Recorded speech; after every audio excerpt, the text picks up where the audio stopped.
in the world?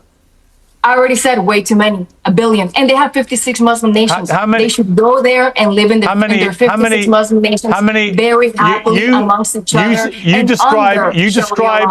You describe all Muslims, you describe the UK government banned Kanye West from entering the country because of his anti-Semitic outbursts. The decision sparked a debate about Britain's weakness on freedom of speech. Many people accuse the government of inconsistency.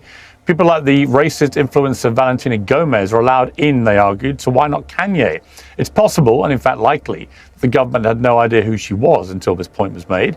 And this week they duly announced that Valentina Gomez has indeed been banned from entering the UK. The Colombia-born American patriot was hoping to attend a Tommy Robinson rally in London next month, but we'll now have to watch it on social media.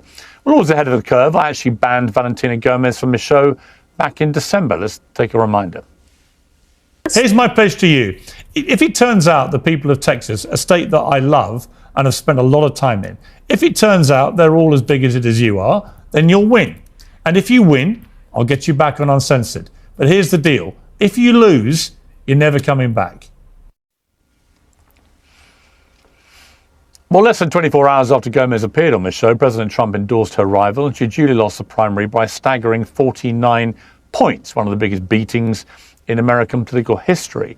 But given that she's been all over the newspapers back home in the UK, I've decided to comply with Valentina Gomez's personal request that we temporarily lift her ban and have her back on Uncensored. And because she will ride on the coattails of the very reasonable Brits don't understand free speech argument, I've also invited a Brit who was kicked out of the United States for his speech. So joining me now is the Colombian-American activist and anti-Islam influencer Valentina Gomez and the journalist and MD of International Interest, Sami Hamdi. Well, welcome to both of you. Valentina Gomez, why do you think it was unfair that you were barred entry to the United Kingdom? Good morning, Piers. So good to see you again. Where are your manners, Piers? You're supposed to introduce me correctly. Come on, I'll give you a second chance for you to introduce me once again. As the most beautiful and truthful conservative you'll ever meet. Piers, great to see you. Since you don't have the decency to do it, I'll do it myself. Good morning to all of my English lads. I'll be looking forward to meeting each one of you on May 16th at the United Kingdom rally with Tommy Robinson. All right, can you answer the question? Otherwise, we're not going to get anywhere. I'm getting there. And yes, Piers, you said last time on your show, if I lost my election, I wouldn't be back. But never say never, Piers. And believe it or not, Piers, you're my favorite Brit, and Piers. So I cannot wait to hop on a boat, swim across the English Channel, meet Shabana. Are you able to answer the question, or are we just going to go around the houses? She's going to bring me some fish and chips, and we're going to have an amazing time. All right. Just once again, you obviously didn't hear me, or maybe you didn't understand it, but just for simplicity, why do you think it was unfair that you were banned entry to the United Kingdom? Piers, because I speak the truth, the same reason why the Bible is banned in every Muslim nation. And Piers, if you come after my First Amendment, I can assure you I'm going to use my Second Amendment, Piers Morgan, because that's the beauty about the First Amendment. Whether you disagree with it, we have to protect it at all costs. Just like when your wife goes online and asks to be, I would say, accommodated by pool boys, since you already know what's going on with that. Okay, are you making some weird threat involving guns? I can't really keep up with what you're saying. Absolutely not. I'm saying I speak the truth. I'm saying that I want every rapist and pedophile behind bars and publicly executed. I'm saying I want every terrorist dead. And I'm saying also that every Muslim should start respecting Christian nations and maybe hopefully go back to their 56 Muslim nations, Piers Morgan. Your reaction when the British Home Secretary, Shabana Mahmood, banned you from coming in for this rally because of the incendiary, bigoted comments that you've been on the record as saying, was that you called her a dirty Pakistani Muslim and said, I'm coming to England on a boat. Obviously, that is grotesquely offensive, racist, bigoted, and vile.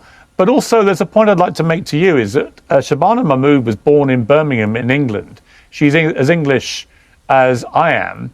You, however, were born in Colombia. You weren't born in the United States.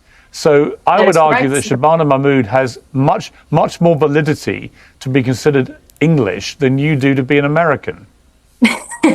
Piers Morgan, she's from Pakistan. You're an actual British. And let's talk about Pakistan. She was born in for a second. Birmingham, in the middle of England. Her parents are from Pakistan. Birmingham in England. She was born in Yes, England. and she's an from English Pakistan. citizen. Her parents are from Pakistan. And Piers Morgan, the Pakistan is not known for being the cleanest place on earth. It's actually a dirty shithole full of terrorists. I've never heard anybody say that they want to go to Pakistan for vacation. Okay, let me bring in our other guest, because you're obviously intent on being as disgusting as possible, which is your modus operandi. It's why nobody voted for you, by the way. But it doesn't really interest me what happens with your political Thousands of people aspirations. voted for me, Piers. Sammy, well, you lost by one of the biggest thrashings in American political history. So the voters voted with their own votes. Sammy Hamdi, let me bring you in here. You were detained in America by ICE officers for 2 weeks while on a speaking tour. They alleged that you supported terrorism and posed a threat to national security. They said, we said it before, we'll say it again, the United States has no obligation to host foreigners who support terrorism and actively undermine the safety of Americans. Now, you were later allowed to go back to the UK after 2 weeks. But what was your reaction to being barred entry and then being, well, allowed in, but being held in detention and then sent back? Thank you very much, Piers, for having me. I think, to be honest, the climate in America at the time, you could almost sense that something was coming. My particular case slightly differs from Valentina in that, for me, it was a particularly targeted attack. There was a lady called Laura Loomer online who was going after those who were advocating for Palestine. So they went after American Muslims for Palestine in Michigan. The judge ruled in favor of the American Muslims for Palestine, American citizens. They went after them in Nevada. The judge ruled that they have freedom of speech. They went after Mehdi Hassan and his naturalization. They failed there. They went after Mahmoud Khalil and the green card, and they failed. The judge ruled that Mahmoud Khalil is allowed to stay. So they went after student visas, Rumaisa Ozturk and Muhsin Mahdawi in Colombia. They failed there. And then there was sort of, we need to find something because the judges are ruling against us. And the video appeared of me speaking in Kuala Lumpur, in which I was telling an audience that we should speak freely in these democracies, because with this freedom, as people are hearing the message, as they're hearing the message of the humanization of the Palestinians, people are changing their minds. Tucker Carlson is changing his mind. Candace Owens is changing her mind. Dave Smith is changing his mind.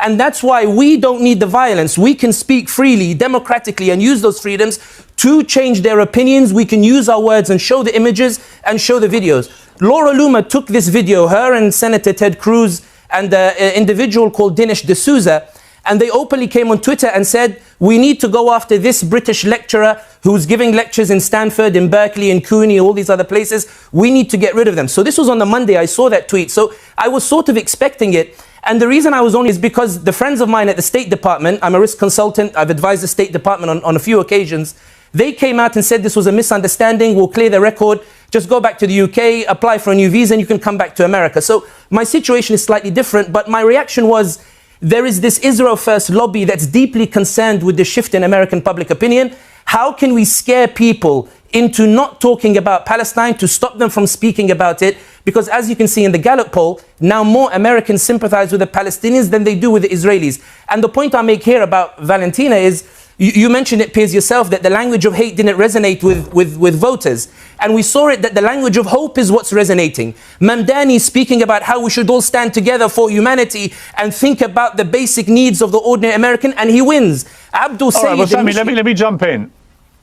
Let me jump in, Go ahead. just to stop you in mid-flow. But the reason that was cited for you not being allowed into the United States was comments that you made on October the 18th, 2023, so just after October the 7th had happened, at a London mosque, and this was cited by the Department of Homeland Security in America, where you said, celebrate the victory. We are pitying a people who brought a huge victory since 1948. Don't pity them. They don't want your pity. Celebrate the victory. And you then asked the crowd, when you got the news that it happened, how many of you felt the euphoria? Now, you said that you were taken out of context. Is that a terrorist, Piers? He celebrates terrorist attacks. What do you expect from somebody like that? I mean, if you could wait, please, please. Sammy, you said you were taken out of context. Explain how you were taken out of context. So Piers, that particular video, the reason why, I mean, I know what the Homeland Security, Department of Homeland Security was saying. In the courts, this was not mentioned at all. The charge sheet only said overstayed the visa because of a revocation. But this particular point that you mentioned, the reason the video was never presented is because it's a doctored video of 5 different clips with 20 minutes between each clip. And when something similar happened to Donald Trump, a BBC director ended up being sacked. The point here being is what is allegedly said in the video that they were claiming wasn't actually being said, which is why 2 federal judges while I was in ICE ruled that there were signs that my freedom of speech had been violated and that I had a case to present at the federal courts, which is why when the government came to negotiate to say, would you like to go home? And they said, the condition is please don't go towards the federal courts. I said, I'm happy to go home. And they said, you can come back to America anytime. The point I'm making here, Piers, is that's not the reason why the visa was revoked. It's not the reason why I was detained by ICE. No, I understand. Of course. I understand that distinction, but I'm just curious about, we've got the audio that goes with these comments you made. So let's take a listen, and then I just want you to explain why it was out of context. Netanyahu did not envisage that for the